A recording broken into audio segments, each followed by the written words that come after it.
Aguente ser ridicularizado de vez em quando. Olhe ao seu redor e sacuda-se bem para descobrir quem você realmente é. Epicteto. Discursos. No mundo de hoje, é quase impossível não nos preocuparmos com a opinião dos outros. Desde a infância, somos ensinados que, para construir bons relacionamentos e nos encaixar na sociedade, precisamos ter cuidado com o que as pessoas pensam de nós. De fato, um certo grau de preocupação com a imagem que projetamos é natural e até útil. Mas o que acontece quando essa preocupação ultrapassa o limite saudável? Neste vídeo, vamos explorar o impacto psicológico negativo de se importar demais com o que os outros pensam e como a capacidade de lidar com o ridículo, a rejeição e o desprezo pode ser a chave para uma vida mais autêntica e plena. Isso nunca deixa de me surpreender. Todos nós amamos a nós mesmos mais do que as outras pessoas, mas nos importamos mais com a opinião delas do que com a nossa. Marco Aurélio. Meditações na sociedade moderna ocidental. A busca por validação social se tornou um dos pilares de nossa vida. Muitas pessoas acreditam que sucesso é sinônimo de aprovação dos outros e que parecer bem aos olhos alheios é a chave para a felicidade. No entanto, essa visão está nos levando a uma crise de identidade. Quando baseamos nossa autoestima e valor pessoal nas opiniões externas, perdemos a conexão com o nosso eu interior e, como resultado, nossa saúde mental sofre. No Ocidente moderno, somos frequentemente julgados pelo que temos, pelo que fazemos ou por quem conhecemos.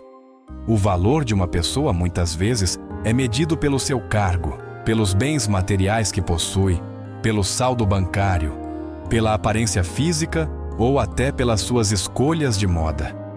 A consequência disso é que, em busca de aceitação, muitas pessoas sacrificam seus próprios valores e desejos, tentando se encaixar em padrões externos. Como o psicólogo Carl Jung alertou, essa busca por validação social pode nos desconectar de nossa verdadeira essência. O homem cujos interesses são todos externos nunca está satisfeito com o que é necessário, mas está perpetuamente ansiando por algo mais e melhor que, fiel à sua inclinação, ele sempre busca fora de si. Ele esquece completamente que, apesar de todos os seus sucessos externos, ele próprio permanece o mesmo internamente.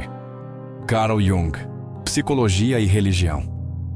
Jung não negava a importância do sucesso mundano, mas ele argumentava que, se não houver um desenvolvimento interior paralelo, todo o sucesso externo se tornará vazio. Podemos alcançar tudo o que a sociedade valoriza, riqueza, fama, status, e ainda assim nos sentir profundamente insatisfeitos. Isso acontece porque a verdadeira fonte de felicidade está dentro de nós, e não no que os outros pensam ou dizem.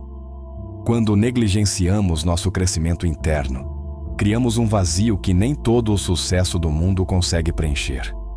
Essa orientação excessiva para o mundo externo e a negligência do nosso crescimento interno é, como Jung descreveu, a doença do Ocidente. Mas, se essa é a doença, qual é a cura? A solução não é abandonar o sucesso externo por completo, mas sim reequilibrar nossa vida. Devemos parar de viver apenas para nos conformarmos com as expectativas dos outros e começar a dedicar mais atenção ao nosso desenvolvimento interior. Como o filósofo Michel de Montaigne sugeriu, seja o que for, seja arte ou natureza, que tenha inscrito em nós essa condição de viver por referência aos outros, isso nos faz muito mais mal do que bem. Nós nos defraudamos do que é realmente útil para nós, a fim de fazer as aparências se conformarem à opinião comum. Montaigne, sobre a vaidade. Essa reorientação exige coragem, porque significa enfrentar o medo de ser ridicularizado, rejeitado ou desaprovado.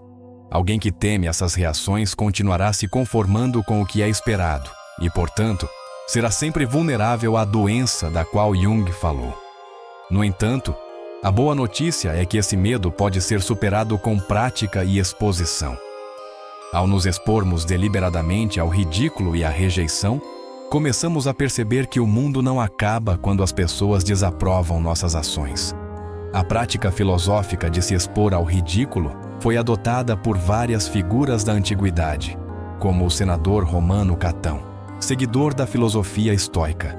Ele deliberadamente ignorava os ditames da moda e, como relatado por Plutarco, fazia isso para se acostumar a sentir vergonha apenas do que realmente merecia vergonha, e não da opinião negativa dos outros.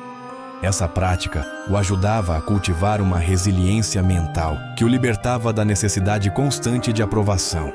Diógenes, o cínico, foi ainda mais radical em sua prática de não conformidade.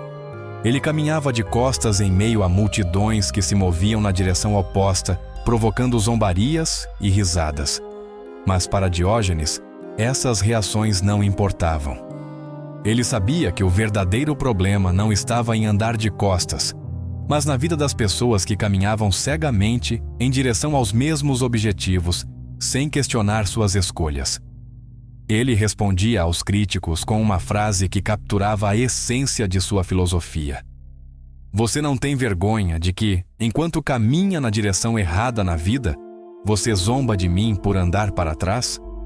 Diógenes, o cínico, ditos e anedotas. Diógenes alcançou uma liberdade que a maioria das pessoas só pode sonhar. Ele não se importava mais com a opinião dos outros e, assim, vivia uma vida autêntica, guiada por seus próprios valores e não pelas expectativas sociais. Essa prática de expor-se ao ridículo, que pode parecer extrema à primeira vista, tem um propósito profundo: aprender sobre a natureza humana e sobre nós mesmos. Friedrich Nietzsche chamava isso de observação psicológica, o ato de analisar as reações das pessoas à nossa não conformidade como um meio de entender melhor o comportamento humano. Ao enfrentarmos o ridículo e o desdém, podemos adotar a mentalidade sugerida por Arthur Schopenhauer. Se você se deparar com qualquer traço especial de maldade ou estupidez, você deve ter cuidado para não deixar que isso o incomode ou o aflija, mas encará-lo meramente como uma adição ao seu conhecimento, um novo fato a ser considerado no estudo do caráter da humanidade. Arthur Schopenhauer. Conselhos e máximas. Aqueles que são mais rápidos em criticar e insultar são muitas vezes os mais infelizes e inseguros. A crítica que eles direcionam aos outros é, muitas vezes, um reflexo de seus próprios problemas e angústias. Como Epicteto destacou: quem são essas pessoas cuja admiração você busca? Não são elas as que você costuma descrever como loucas? Bem, então é isso que você quer: ser admirado por lunáticos. Epicteto. Discursos. Essa lição nos ensina que o ridículo não é algo a ser temido. Na verdade, aprender a lidar com a desaprovação dos outros é libertador. Ao nos desapegarmos da necessidade de validação externa, descobrimos que o medo do ridículo é uma barreira que pode ser superada com prática e determinação. Com o tempo, ao praticarmos a exposição ao ridículo e à desaprovação, começamos a perceber que esses julgamentos não têm o poder que acreditávamos que tinham. As palavras vazias de insulto e crítica passam por nós sem nos abalar, e nosso comportamento se torna menos condicionado pela opinião pública. Quando paramos de viver em função dos outros e passamos a ouvir o chamado do nosso eu interior, uma vida mais plena e autêntica se abre diante de nós. Miguel de Unamuno, em sua reflexão sobre o heroísmo, nos lembra da importância de enfrentar o ridículo com coragem. O maior ápice de heroísmo que um indivíduo pode atingir é saber enfrentar o ridículo.